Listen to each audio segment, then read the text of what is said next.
한국 전쟁이 발발한 게 바로 오늘입니다. 이 기간에 있었던 실화를 먼저 하나 이야기 좀 드리겠습니다. 경상북도 안동에 사는 교회 장로님 김수만 장로님의 가족이 전쟁 때 피난을 떠나지 못했습니다. 김수만 장로님은 장애인으로 발을 저시는 분이었고 또 아들이 장질부사에 걸려서 앓고 있던 중이었기 때문입니다.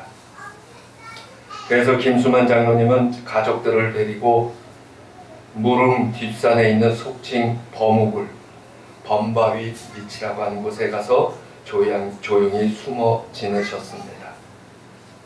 이 안동의 무릉은 뱃놀이를 즐기는 유원지였고 이 전쟁 기간 동안에도 놀러 오는 사람들이 제법 있었다고 합니다.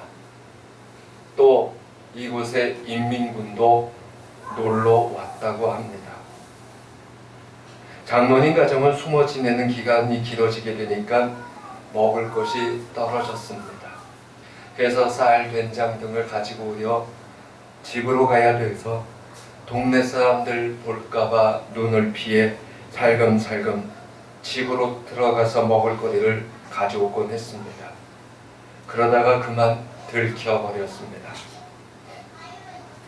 김수만 장로님의 가족이 숨어있는 장소가 마을을 점령했던 인민군에게 보고되었고 곧바로 고발인을 앞세운 인민군들이 총을 쏘며 골짜기로 들어왔습니다. 총소리에 놀란 가족들은 전부 손들고 나오고 체포되었습니다.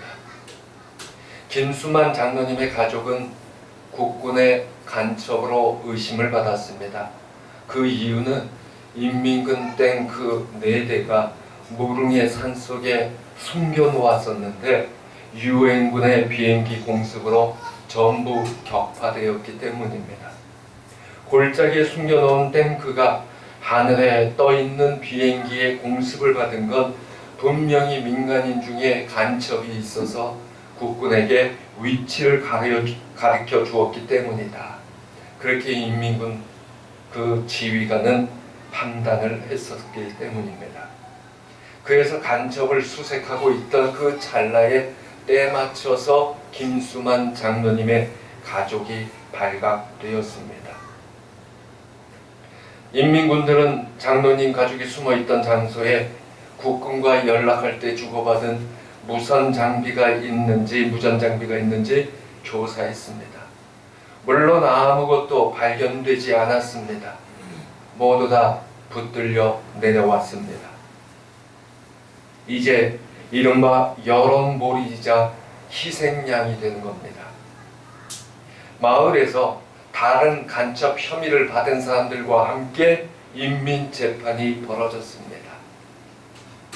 체포된 사람은 그 주위에 있는 대중 다수의 결의에 따라서 그 즉석에서 총살 당할 수도 있습니다. 젊은 세대는 그런가 보다 하겠지만 저희 외가의 장손도 부르주아라고 무조건 총살당했습니다. 주위에는 무장한 인민군들과 마을 사람들이 서 있었습니다. 그리고 한 사람 한 사람 체포된 사람들의 이름을 불러서 간첩 행위를 문초합니다. 왜 간첩질했냐?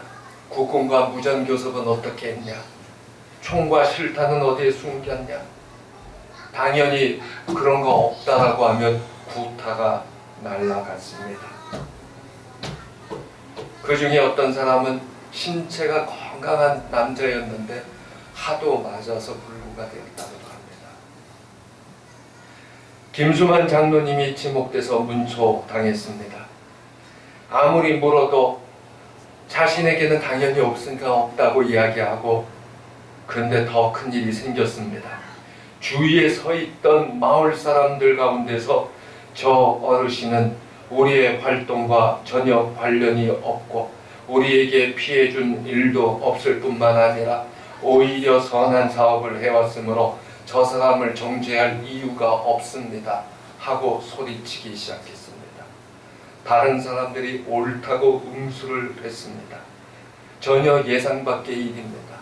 서슬이 시퍼래서라도 마음은 아니더라도 죽여야 되지 않느냐 하면 옳소 하고 무조건 박수치고, 총을 쏘면 눈 감아버리고 모른 척 해야 되는 그런 세상이었습니다.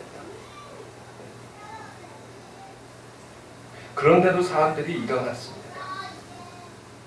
왜 그렇게 됐느냐 하니까 수년 전 김수만 장로님에게 빚진 사람들이 들고 일어난 겁니다.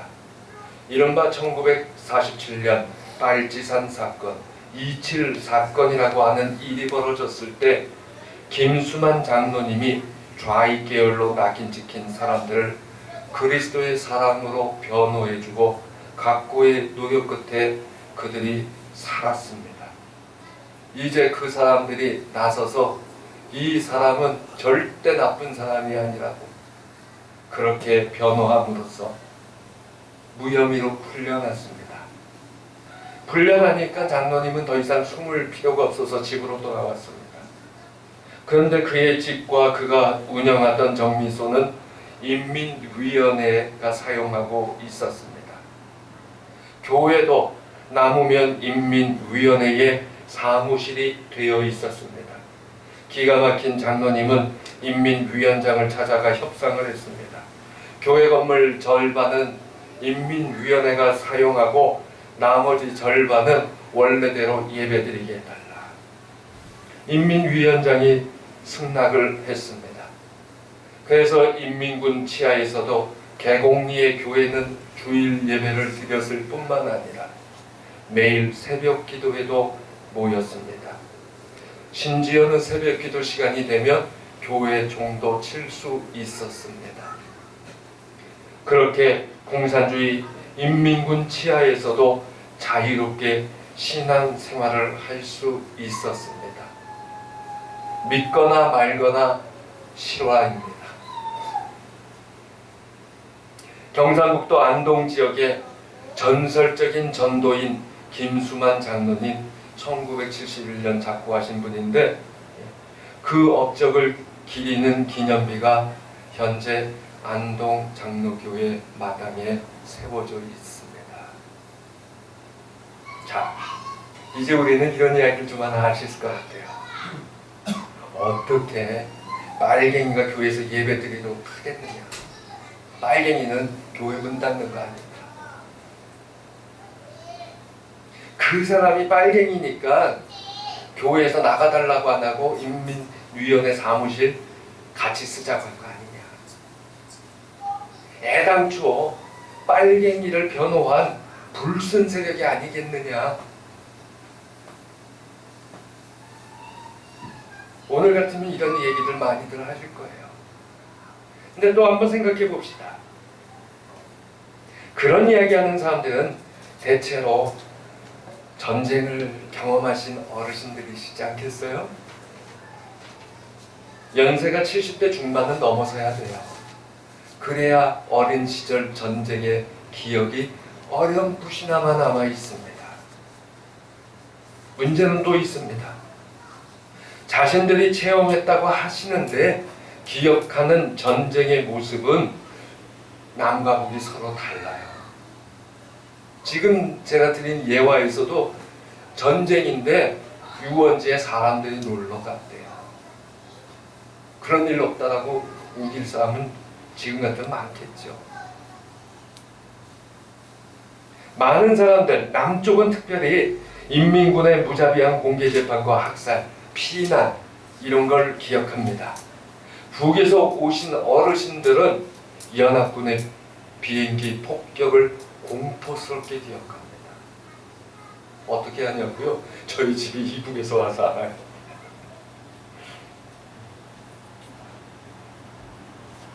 입장은 자신들의 경험에 따라 다른 거예요. 그것을 인정하지는 않습니다. 이유는 단 하나, 생명의 위협과 공포, 죽음과 굶주림, 그것이 마음속에 자리 잡고 있기 때문입니다. 상대방의 것은 절대 절대 인정하지 않습니다. 전쟁의 비참함과 교훈은 사실은 딱 하나가 남은 게 살아야 된다는 거예요. 살아남아야 한다는 겁니다. 슬픈 것은 같은 민족끼리 총뿌리를 겨누었다는 겁니다. 이념이 아닙니다. 사람이 사람답게 살아남아야만 되겠다는 겁니다. 전쟁은 모두를 피폐하게 만드는 파괴입니다. 특별히 힘없는 여성과 아이들을 무자비하게 죽음으로 내모는 자리입니다. 절대로 다시는 있어서는 안 됩니다. 오늘날 한국은 격동의 시기가 된 것 같습니다. 요새 사드 문제를 놓고 심각한 대립을 보입니다. 이념으로 장난하는 사람들이 너무 많습니다. 그 와중에 북한은 연일 미사일을 쏘고 핵무장을 외칩니다. 저는 예화로 교회 이야기를 들었습니다. 모든 교회들이 대다수가 신앙의 자유를 부르짖고 반공을 이야기합니다. 저도 인정합니다. 그런데 우리가 또 한번 생각해 볼 것은 현재 한국의 대다수 교회들이 6.25 기념주일이라고 이젠 부르지 않고 화해주일이라고 명칭합니다. 평화와 화해가 하나님의 선하신 뜻이라는 것을 선언하고 있습니다. 단지 나라만이 아니라 개인에게서도 같습니다. 전쟁에서 무조건 때려잡자 공산당이 아니라 이제는 서로 화해하고 전쟁이 없고 살아남아야 된다고 그렇게 이야기하는 때입니다. 좀 곁길로 가면 때려잡자 공산당이라고 하시는 어르신들은 군대 가본 적이 없고요. 그때는 하도 옛날이라 군대에 그렇게 가신 분이 별로 없을 때고요. 요새 젊은 아이들이 얘기하는 거 보면 군대가 뭔지도 모르고 전쟁이 뭔지도 모르고 게임으로 생각합니다. 이념을 부르짖은 정치인들은 군대 간 사람이 한 사람도 없습니다. 자식까지 그랬습니다.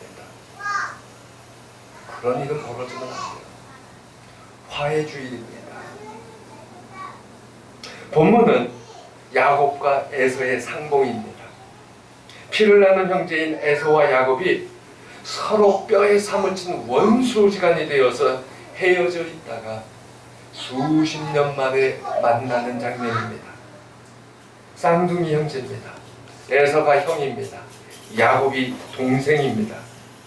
형의 분노로 인해 죽을까봐 야곱은 집을 떠났습니다. 야곱이 고생하면서 재산을 그동안 간신히 모았고 가정도 꾸렸습니다. 그렇게 해도 피난 간 곳에서 살 수가 없어서 다시 집으로 돌아오고자 합니다. 왜 자기는 이야기하고 싶은 것이 없겠습니까? 왜 억울하지 않겠습니까? 그렇게 살아왔다. 그런데 오늘 본문 보니까 에서에게 그거 다 주어야 되는 겁니까? 그래도 변하지 않는 것은 그 형과 마주치게 되었다는 겁니다. 그래서 에서가 언제 어디에서 나타날 것인지 미리 예측하고 있던 야곱은 그 길목에 서서 형이 오기를 기다립니다. 형 에서가 먼 곳에서 오는 걸 보았습니다. 형인 줄 한눈에 알아봅니다. 거기서 한 걸음 앞으로 나가 야곱은 형과 화해할 계산으로 그에게 바칠 예물 가축들을 골라서 종들의 손에 맡겨 미리 보냈었습니다. 에서는 야곱을 만나러 오는 길 도중에 야곱 소유의 가축대와 종들을 마주쳤고 종들은 야곱 정가를 형 에서에게 정가를 주었습니다. 그런데 막상 이제 야곱은 에서가 가까이 다가오게 되자 다시금 황급히 가족의 행렬을 정렬합니다. 가장 사랑하는 아내와 그의 아이는 행렬 맨 뒤에 서서 따라오게 합니다. 상대적으로 좀 더 덜 아꼈던 식구들을 앞으로 내세웠습니다. 끝까지 비겁하고 졸렬합니다. 믿는 것들이 더한 것 같은. 여종 실바와 빌라가 행렬의 맨 앞에 섰습니다. 그 다음에 레아가 섭니다. 맨 뒷줄에 라헬과 요셉이 서 있었습니다. 만일의 사태와 최악의 경우를 대비한다는 거지요. 야곱이 형 에서가 자기에게 어떻게 대할 것인지 예측할 수가 없는데 친절히 맞이하면 다행인데 적개심을 갖고 공격을 하게 된다면, 만약 에서의 일행이 야곱의 가족을 죽이려고 덤벼들면 행렬 맨 뒤에 따라오는 가장 사랑하는 아내 그리고 그가 난 자식은 도망칠 시간이 좀 있겠지. 그래서 세워놓은 행렬이었습니다. 그토록 하나님 부르짖고 찾고 믿고 고생하고 살아와도 어쩜 그럴 수 있을까요? 믿는 사람이. 근데 더 나가서 한층 더 한심해 보여요. 에서가 보이니까 야곱이 이제 행렬의 맨 앞으로 나옵니다. 그리고 에서의 앞에서 나아가면서 비굴하게 보일 정도로 땅바닥에 납작 엎드립니다. 그렇게 인사를 합니다. 몸이 땅에 닿을 정도로 굽히되 7번씩이나 엎드리며 형 에서를 맞이합니다. 그런 식의 인사는 당시 왕에게 하는 표현이었습니다. 일반적으로 사람들의 예절은 서로 인사할 때 땅에 한 번만 엎드려 예의를 갖추면 최대한의 존경의 표시를 한 것으로 생각했습니다. 그런데 7번씩이나 합니다. 존경의 범주를 넘어서 스스로 비굴하게 아첨하는 수준으로 내려가 있어요. 야곱의 말씨 또한 비굴합니다. 본문에서 여러 번 에서를 주님이라고 부릅니다. 자신을 에서의 종이라고 낮추어 부릅니다. 이건 뭐 그냥 아유 그냥 그렇죠.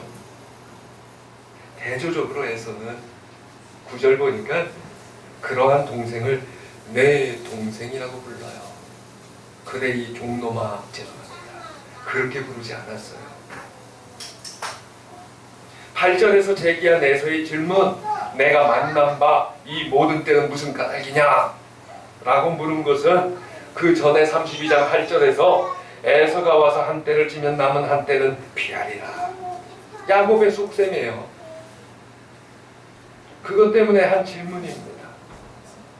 이런 가운데 에서가 야곱을 어떻게 대했습니까? 성경 본문 오늘 보니까 야곱은 참 치사해요. 끝까지. 그런데 에서는 정말 남자답고요, 신사답고요, 여유가 있고 아량이 있어 보입니다. 그의 행동은 단순하고 거침없고 야곱과 재회했다는 것, 그것으로 반가워했습니다. 그 가운데서 야곱은 조심조심 멈칫거리고 생각은 아주 복잡해요. 지저분하고 음흉하다라고밖에 표현할 수 없을 정도로 야곱은 그런 인생이었습니다. 에서는 담백하고 단순하게 자기를 표현합니다. 형제가 서로 부둥켜 안고 목을 비비고 입을 맞추는데 에서는 지난날의 쓰라림과 고통에 관하여 한마디 꺼내지 않습니다. 포옹과 입맞춤으로 지나간 모든 것 그냥 용서했습니다. 돌이켜보면 지난날 창세기 27장 42절 보니까 아버지 축복을 야곱에게 빼앗긴 직후에 에서가 분을 참지 못해가지고 내 아우 야곱을 죽이리라. 그 맹세했던 형이었는데 지금 동생과 상봉하면서 그 모든 게 눈 녹듯이 사라져 있습니다. 가슴에 비수를 품고 아우를 죽이겠다라고 했던 그 적개심이 어디론가 사라졌습니다. 오히려 반갑게 아우를 맞이하는 형 에서, 그리고 그 두 형제의 감격스러운 상봉, 이걸 우리는 어떻게 설명해야 될까요? 답이 잘 나오지 않는 것 같습니다. 그런데 야곱이 형 에서를 만나기 전 32장 30절에서 하나님과 대면하였지만 죽임은 당하지 않고 생명이 보존되고 그러나 다리를 저는 그 경험을 하게 됩니다. 이 대목에서 이미 에서의 적개심이 사라졌음을 암시하는 거예요. 사람은 째째하게 굴고요, 믿는다고 말은 시큰하고 축복받았다고 시큰 얘기하고 제사는 그냥 움켜쥐고 다 됐으면서도 제대로 믿지 못하는 사람이에요. 하나님은 그를 먼저 용서하시고 화해하시고 그 앞에 놓여있는 그 육신의 모습에서 또 한 번 걸림돌이 되는 것도 화해할 수 있도록 담을 허무셨다는 거예요. 이 형제 상봉은 결국 하나님의 돌보심 속에서 이루어졌던 겁니다. 야곱이 하나님 만난 다음에 형 에서와 상봉했고, 야곱이 하나님과 더불어 씨름해서 허벅지 관절이 어긋날 정도로 주님께 매달려서 축복을 얻은 다음에 형 에서를 상봉했다는 것, 그 사실이 원한을 풀게 된 형제의 화해를 이야기하고 있습니다. 우리는요, 믿어도 재벌을 버리지 못하는 경우가 좀 대체로 많은 것 같아요. 그런데 하나님께서는 우리가 미처 깨닫기도 전에 먼저 역사하시고 도우시는 손길을 펴주십니다. 사실 그 하나님 만나면, 그 하나님만 만나면 내 인생의 응어리와 문제들 눈 녹듯이 사라지고 빛된 길이 펼쳐지는데, 그런데 또 사실은 그런 역사를 만나도 미래에 대해서 왜 그렇게들 두려워하는지 모르겠어요. 하나님은 나를 사랑하시는데, 나도 이웃을 사랑한다고 하는데 실제로는 내가 편한 이웃만을 생각하고 이웃을 사랑하진 않습니까? 불편한 사람이 아니라 편한 이웃만 이웃이라고 하지는 않습니까? 정말 원수를 만나도 사랑해야 하는데 여러 가지 이유와 논리를 세워서 불가함을 항변하지는 않습니까? 로마서 13장 8절은 말씀합니다.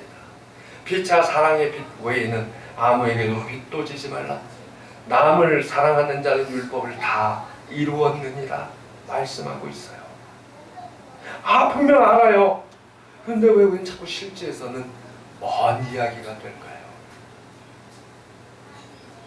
예수님께서 십자가를 지시기 전 요한복음 17장에서 그토록 간절히 제자들을 위하여 기도하시는데 26절 보니까 내가 아버지의 이름을 그들에게 알게 하였고 또 알게 하리니 이는 나를 사랑하신 사랑이 그들 안에 있고 나도 그들 안에 있게 하려 함이니이다. 오직 사랑을 인정하고 품고 나타내기를 역사하시기를 원하시는데 십자가 지시기 직전에 제자들이 담대해지고 강해지기를 원해서 그토록 간절히 기도하실 때에도 그 사랑을 좀 붙들게 해달라고 기도했는데 왜 우리는 이렇게 힘들게 자꾸 살려고 합니까? 왜 이렇게 우리는 자꾸 움츠려들까요?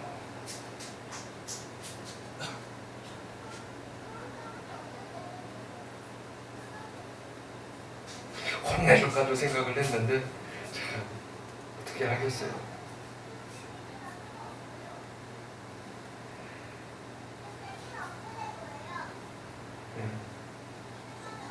이 앞에 있는 선들은 사람들 걸리지 않게 잘 펴놓고 옆으로 돌려놓고 하라고 했지만 오늘 선이 하나 끊어졌어요. 걸려서. 개척할 때 한 얘기예요. 아직까지 지켜진 적이 없어요. 그러면 그 다음번 거를 부탁을 못 해가요. 처음 게 되지 않으니까 아직까지. 그러면 어떻게 용서하지 말까요? 그건 아니죠. 어쩌면 내가 먼저 손 내밀지 못하고 내 자신은 비굴하다 여기고 정말 추악한 거 감추면서 하나님 사랑하심과 역사하심 따라서 용서하며 살지 못하는 경우는 사실 내 안에 얼마나 더 많은가요? 나라의 문제에서도 똑같습니다. 용서와 화해는 결자 해지를 넘어서 믿는 자가 먼저 할 수 있는 특권이에요. 그게 싫어서 이념에 타영하고 사실은 민족이 아니라 자기 일속 때문에 이념을 이야기하고 거기에 순진해서 넘어가고 전쟁과 반목과 다툼과 위협이 아닌 평화와 용서와 화해 오직 하나님의 사랑하심만이 우리의 인생에서 펼쳐지시기를 하나님은 원하십니다. 나의 가장 가까운 곳에 있는 원수를 십자가 앞에서 내려놓으시기 바랍니다. 먼저 믿는 내가 손 내미시기 바랍니다. 내가 먼저 손 내미지 않는데 무슨 내가 예수님 믿는 사람이에요.